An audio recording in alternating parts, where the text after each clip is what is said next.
கேரளாவை சேர்ந்த 24 வயசு பொண்ணான கிரீஷ்மா தான் இந்தியால டெத் பெனால்டி கொடுத்ததுலயே ரொம்ப யங்கான பர்சன் உங்களுக்கு தெரியுமா? அப்படி டெத் பெனால்டி கொடுக்கற அளவுக்கு அவங்க என்ன பண்ணாங்க அண்ட் கோர்ட் எதுக்காக அவங்களுக்கு டெத் பெனால்டி கொடுத்தாங்க அப்படிங்கறத இந்த வீடியோல பாப்போம் வாங்க.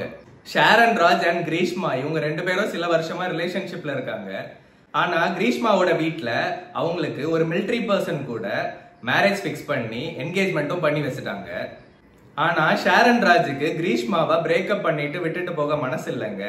எங்க இவன் அப்படியே விட்டா நம்ம மேரேஜை ஸ்டாப் பண்ணிடுவானோ அப்படின்னு லவ் பண்ண அந்த பையனையே கிரீஷ்மா விஷம் கொடுத்து கொலை பண்ணிட்டாங்க.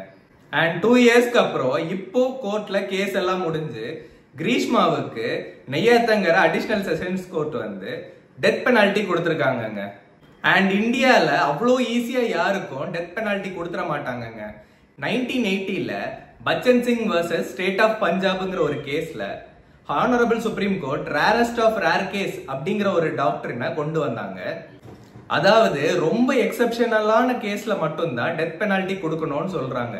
ஃபார் எக்ஸாம்பிள், இப்போ ஒரு பர்சன் பண்ற அஃபென்ஸ் ரொம்ப ப்ரூட்டலா சொசைட்டில ரொம்ப பெரிய ஃபியர் அண்ட் இம்பாக்ட் கிரியேட் பண்ணி அவங்களுக்கு வேற என்ன பனிஷ்மெண்ட் கொடுத்தாலும் பத்தாதுங்கிற ஒரு சிச்சுவேஷன்ல தான் நம்ம டெத் பெனால்டி கொடுக்கணும்னு சொல்றாங்க. அப்போ கிரீஷ்மா பண்ண தப்பு எப்படி ரேரஸ்ட் ஆஃப் த ரேர் கேஸ்னு கோர்ட் சொல்றாங்கன்னு நம்ம அடுத்தது பார்ப்போம். கோர்ட் ஆக்சுவலா 2 ஃபேக்டர்ஸை கன்சிடர் பண்ணி தான் கிரீஷ்மாவுக்கு டெத் பெனால்டி கொடுத்துருக்காங்க. ஒன்னு அக்ரவேட்டிங் ஃபேக்டர், செகண்ட் ஒன் வந்து மிட்டிகேட்டிங் ஃபேக்டர். அக்ரவேட்டிங் ஃபேக்டர்னா வேற ஒன்றும் இல்லைங்க, ஒரு கிரைமை இன்னும் மோர் சிவியரா காமிக்கிற ஃபேக்டர்ஸ் தான். ஃபார் எக்ஸாம்பிள், எக்ஸ்ட்ரீம் ப்ரூட்டல், அதாவது கிரீஷ்மா எந்த ஒரு கில்ட்டுமே இல்லாம ப்ராப்பரா பிளான் பண்ணி ஷாரன் ராஜை கொலை பண்ணியிருக்காங்க. Second, repeated offence, Greeshma multiple times வந்து ஷாரன் ராஜை கொலை பண்ண ட்ரை பண்ணி தான் அவங்கள வந்து கொலை பண்ணியிருக்காங்க.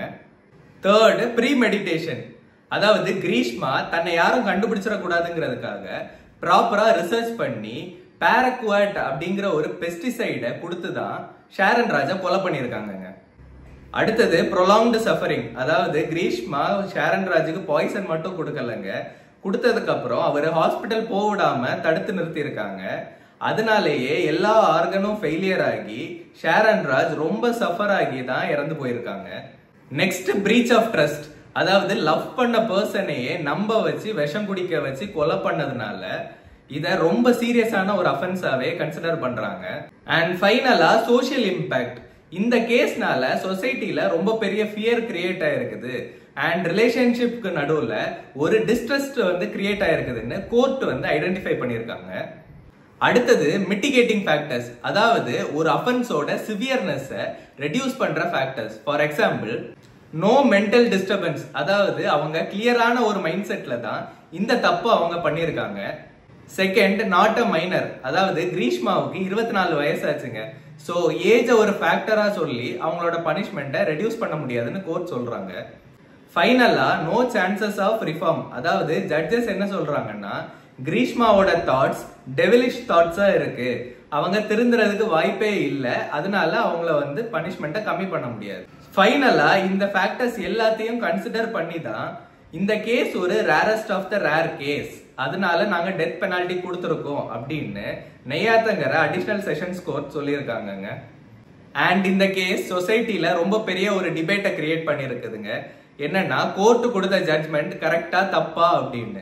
அண்ட் நீங்க இந்த ஜட்மெண்ட்டை பத்தி என்ன நினைக்கிறீங்கன்னு கமெண்ட்ஸ்ல சொல்லுங்க. இந்த வீடியோவை மறக்காம உங்க ஃப்ரெண்ட்ஸ் அண்ட் ஃபேமிலிக்கு ஷேர் பண்ணுங்க. அண்ட் டெய்லி இது மாதிரி ஒரு யூஸ்ஃபுல்லான இன்ஃபர்மேஷன் தெரிஞ்சுக்கிறதுக்கு நம்மளுடைய அக்கௌண்ட்டை ஃபாலோ பண்ணுங்க.